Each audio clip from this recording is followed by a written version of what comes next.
Bien, con nosotros en este debate, pues el licenciado Arismendi Díaz Santana.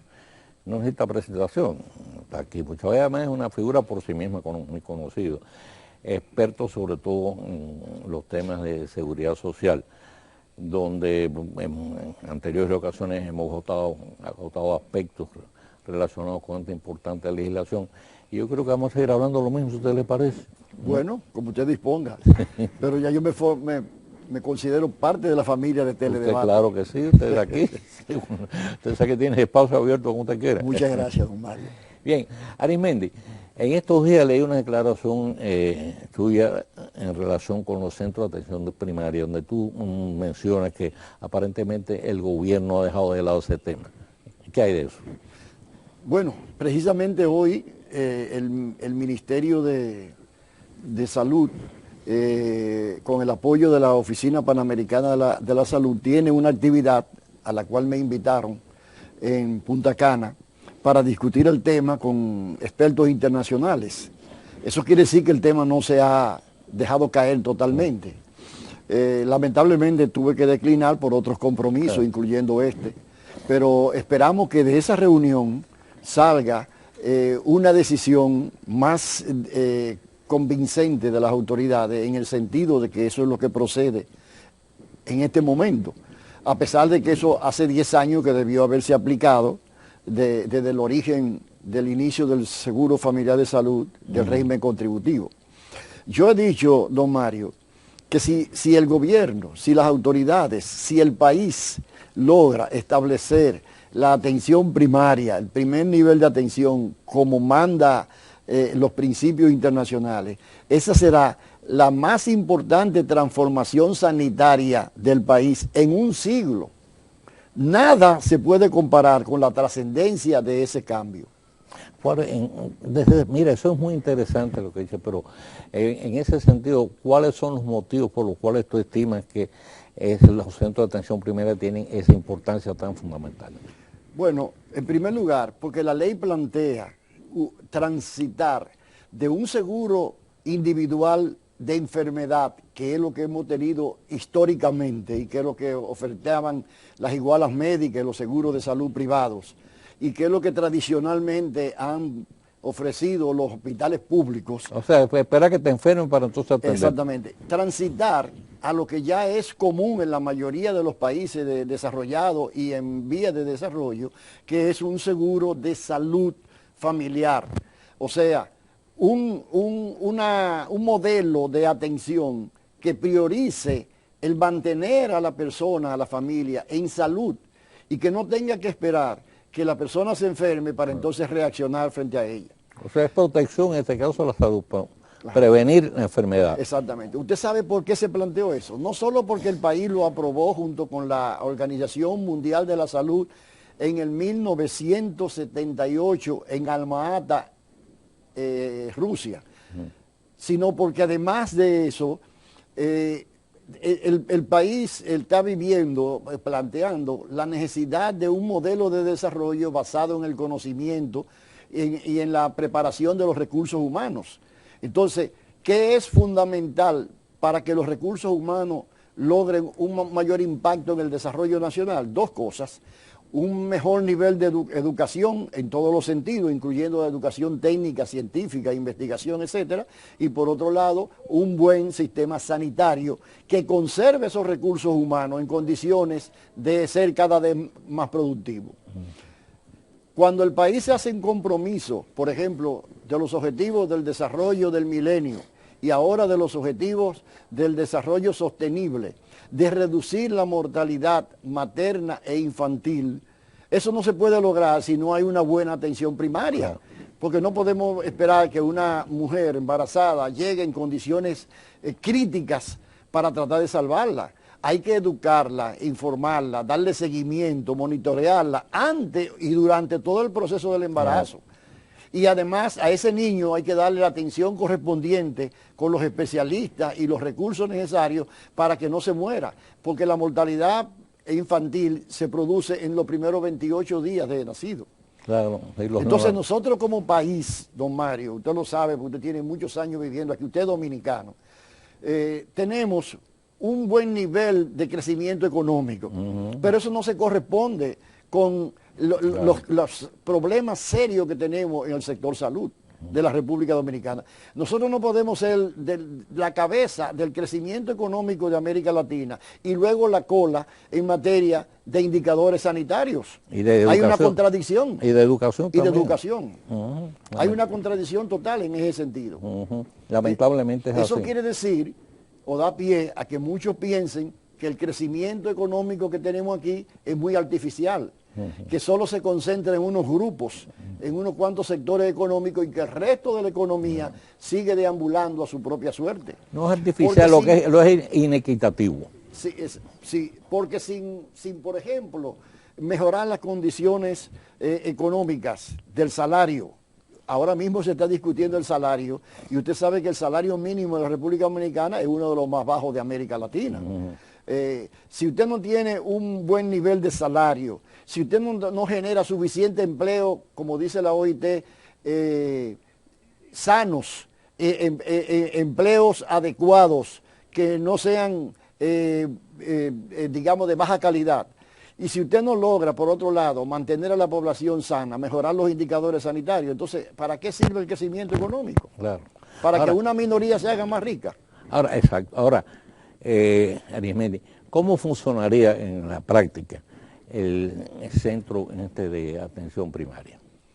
Mire, don Mario, déjeme decirle lo siguiente. Yo soy un usuario de los servicios de atención primaria. Soy quizás un privilegiado, un dominicano privilegiado, porque tengo un seguro que incluye la atención primaria, un seguro privado, desde luego, lamentablemente, que incluye la atención primaria. Por lo tanto, además de mi formación académica en el área de la seguridad social y de mi práctica en 7 países de América Latina, yo tengo una práctica individual, personal.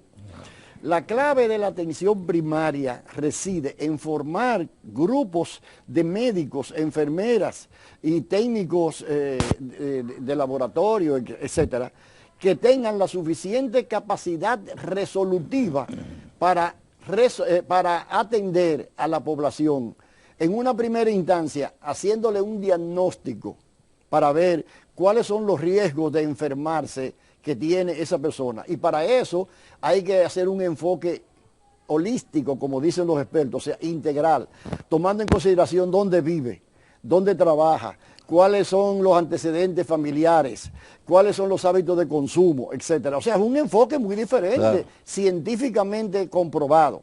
Entonces se le llena lo que se llama una ficha sanitaria. Una hoja de vida. Una hoja de vida, se le llena. Y aquí se ha hecho eso muchas veces, lo que pasa es que no se le ha dado continuidad a ese esfuerzo. Bueno, entonces esa población se clasifica en la población, digamos, sana, por decirlo así, que de cuando en cuando hay que darle una charla, etcétera. Y otra población que tiene un riesgo mayor, que aunque no esté enferma, corre el riesgo de enfermarse. A esa población hay que darle un seguimiento permanente. Y hay una tercera, que es la que ha tenido algún problema de salud, en donde hay una política de seguimiento para evitar que ese problema resurja o que se complique en el tiempo. Claro. El objetivo de la atención primaria, don Mario, es sencillamente extender los años de vida saludable. Y la calidad de vida. Correcto. Y la calidad de vida. Ahora, tú has señalado un aspecto muy importante, y es que la atención primaria va a depender fundamentalmente de la capacidad del personal a cargo de la misma. Entonces, hace algunos meses me preocupó muchísimo el hecho de que una autoridad sanitaria, no recuerdo exactamente quién es, tranquilamente planteó que aquellos médicos que no habían logrado, en este caso, pues calificar para el internado, a que los pusieran en la atención primaria. Entonces, quiere decir que no sé, la atención primaria lo que requiere precisamente de gente muy calificada y vas a poner la menos calificada al frente. Don Mario, es una vergüenza decir eso frente a esos señores que están hoy reunidos en Punta Cana, esos especialistas de diferentes países. Es una vergüenza nacional. Todo lo contrario. Déjeme decirle una cosa, porque aquí algunas personas presentan a la atención primaria como si fuera cualquier cosa. Y no solo hablan de que esos médicos que no califican sean nombrados, sino que en salud pública, ojalá que no sea así en este momento, la mayoría del personal que trabaja en las unidades de atención primaria son médicos pasantes. Y es todo lo contrario de lo que la población necesita. El médico de familia es equivalente al abogado de la familia, al cura de la familia. Tiene que ser un especialista. Exactamente. Y tiene que tener continuidad, porque usted le confiesa todos sus problemas, todas sus expectativas, él conoce toda su familia, etcétera, y está en capacidad de diagnosticarle y darle los consejos del lugar de una manera oportuna. Pero si esa persona se va a los 6 meses, usted tiene que volver a hacer la misma historia con otro que va a volver a irse donde 6 meses. Pero además de eso, don Mario, lamentablemente, y yo le voy a recomendar a un grupo que está terminando de hacer un estudio sobre atención primaria, que lo va a exponer este sábado, se llama ADESA, Alianza por Defensa de la Salud, del Derecho a la Salud, que ellos, una serie de muchachas y muchachos muy jóvenes y muy calificados han hecho una investigación sobre las unidades de atención primaria de salud pública y los resultados son muy buenos por un lado y muy preocupantes por el otro. ¿Buenos en qué sentido? Bueno, bueno en el sentido de, como todo en el Estado, hay algunas unidades que funcionan y que tienen, digamos, un liderazgo del personal y otras que es totalmente un desastre. Porque, por ejemplo, le voy a poner un ejemplo simplemente. Imagínese una atención primaria que dependa de un médico pasante. Ese médico pasante es un hijo de una persona importante en el país, un político, una cosa, y en vez de ir, digamos, todos los días a ese centro, va 1 o 2 veces a la semana. Sí. Y va, llega a las 9 de la mañana y se va a las 11 de la mañana, a las 12 del día. ¿Qué atención primaria puede tener esa comunidad, esa población? O sea, se dan casos extremos de esa naturaleza. El día que nos falta, el día que sale el cheque. Exactamente. Y usted sabe otra cosa que dice ese estudio, que no estoy calificado para exponerlo, pero le estoy avanzando nada más. Que muchas veces esos médicos le prescriben, digamos, diagnósticos, exámenes, y cuando van al hospital, entonces el hospital no reconoce eso. O sea que no hay la clave de la atención primaria, que es la referencia a los centros superiores y la contrarreferencia de esos centros superiores nuevamente al paciente a la atención primaria. Una estrategia integral. Se trata de una distorsión, don Mario, lamentablemente. Vamos a hacer una pausa y regresamos. Bien, Arismendi, pues tenemos también otro tema. Mira, uno de los problemas que se están confrontando desde hace tiempo y todavía no se le ha encontrado solución es la integración a la seguridad social del llamado sector informal. Se ha hablado de que había planes en ese sentido, pero los planes no acaban de aflorar. Y hasta ahora pues no se ha logrado realmente la integración del llamado sector informal, entonces todavía quedan una gran cantidad de personas dentro de esa clasificación que quedan al margen en este sentido de los beneficios de la seguridad social. Me alegro muchísimo que usted ponga ese tema y que usted se preocupe por ese sector de la sociedad, porque es un sector lamentablemente ignorado, a pesar de que representa, vamos a decirlo así, la mayoría de la población económicamente activa. Porque según todas las estadísticas del Banco Central de la República, alrededor del 58% de la PEA pertenece al sector informal. El sector informal, que yo digo que no es informal, que es marginal. Correcto. Porque en realidad mucha de esa gente está trabajando por cuenta propia porque ha sido despedida o porque no ha encontrado trabajo, etc. Una minoría es porque le conviene mucho más. La mejor demostración es lo que ha pasado, por ejemplo, en el servicio doméstico. Fíjese el cambio que ha habido el servicio doméstico en la medida en que las zonas francas se han desarrollado y han comenzado a atraer esa mano de obra. Entonces, ha reducido la oferta. Esa gente no quiere volver nuevamente a la informalidad, de modo que son marginados en realidad.